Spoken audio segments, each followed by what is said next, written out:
তাইলে জিজ্ঞাসাবাদ করতে এখন আমরা কার কাছে যাইতাছি? স্যার চাটনি মনিরের কাছে। ওকে, ফাক ইউ। স্যার ওইটা ফাক ইউ না, থ্যাংক ইউ হইব। ওই একই। স্যার আপনি যে এত বড় মূর্খ অশিক্ষিত, তাও আপনি এত বড় পোস্টে চাকরি পাইলেন কেমনে? সুদূর বুদুর ভাবছো নাকি আমারে? 3 স্টার অফিসার, নিজের যোগ্যতায় প্রতি স্টার প্রতি 10 লাখ টাকা করে ঘুষ দিয়ে তারপরে চাকরি নিছি। তোর মতো পুলানো যদি কনস্টেবলের দায়িত্ব থাকে আরে তাহলে আমার ভিতর সমস্যা কি? আরে স্যার 2 স্টার অফিসার টেহা একটু কম আসাল দেখা আর 20 লাখ টাকা বললে আজকে আপনার জায়গায় আমি থাকতাম। আমরা দুইজনেই দিছি ঘুষ, তাই কাউরেই নেই দোষ। বর্তমানে ঘুষ ছাড়া শুধু এক জায়গায় সফল হওয়া যায়, সেটা হলো টিকটকে।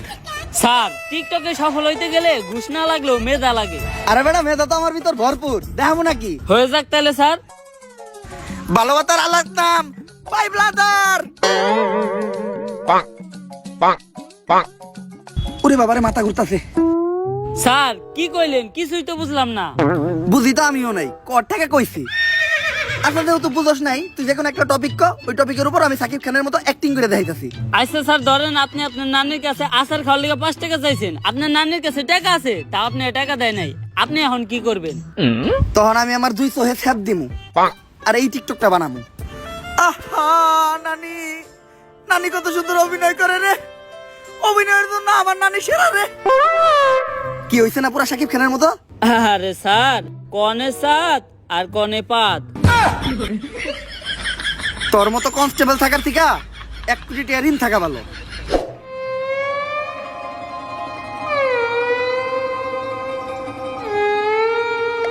স্যার উনি চাটনি মনির।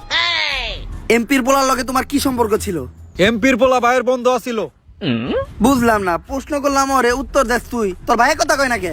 ছাগল ঘাস খায় মাঠে আর ভাইয়ে চাটনি চাটে। সবাই ভাই বাইরে ভয়, তাই চাটনি মনির ভাই কথা কম কয়। কে তোর ভাই কথা কম কয় কে? তোর ভাইয়ের মুখে গন্ধ নাকি? এই বাইরে চাটাস না, ভাইয়ে চাটলে চাটনি বাদ দত করে চাটে দিব। স্যার চাইটা দিব, আমরা তো 3 দিন ধরে গোসল করি না, লন আমগো শরীরটাও চাটিয়ে নেই। তুই তো শরীর চাটানোর কথা কস, আমি তো অন্য কিছু চাটামো ভাবছিলাম। অফিসার আমার মুখ খালি চাটনি চাটার লেগে খুলে, অন্য কিছুর লেগে খুলাইলে তো খবর আছে। কাজের কথাই আয়। আমার মনে হইতাছে এমপির পোলার মার্ডারের লগে তুমি জড়িত আছো, আর তুমিই হারকিউলিস। হ্যাঁ রে স্যার, চাটনি মনির ভাই হারকিউ লিখছে কেমনে? হ্যাঁ তো নিজে হারকিউ লিখছে, টার্গেটে আছে। মানে? আরে হ্যাঁ তো নিজে একটা দর্শক। চাটনি মনির ভাই অতগুলা চাটনিও চাইটা খায় নাই যতগুলা মিয়াগো জীবন চাইটা খাইছে।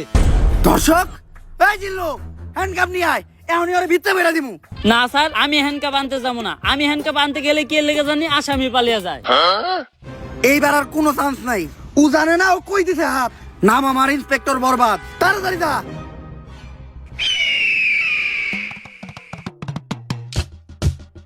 হারকিউলিসের হাত থেকে তোরেও বাঁচামু আর তোর ধর্ষণের মামলা খালাসও করমু।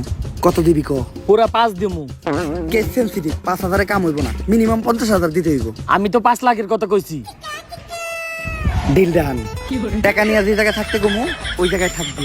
হারকিউলিস তোর একটা চুলও ছিঁড়তে পারবো না। জিল্লু হার আগে তাড়াতাড়ি যা, নয়তো ওরও বাগ দেওয়া লাগবো। তাড়াতাড়ি যা, তাড়াতাড়ি যা। স্যার ওরা গেল কই? আরে বেটা, তুই সবসময় খালি নিরপরাধ মানুষের কাছে নিয়ে আস আমারে। চাটনি মনির নিঃসন্দেহে একটা নিষ্পাপ মানুষ, দুধের শিশু। ওর মাই ফিটার বানিয়ে রেখে দিচ্ছে, দুপুরবেলা বাসায় যেয়ে ফিটার খাইবো। এর লেগে ওরে তাড়াতাড়ি পাঠাই দিলাম। আরে স্যার যা করলেন এই জীবনে উপরে গেলে দিবনে।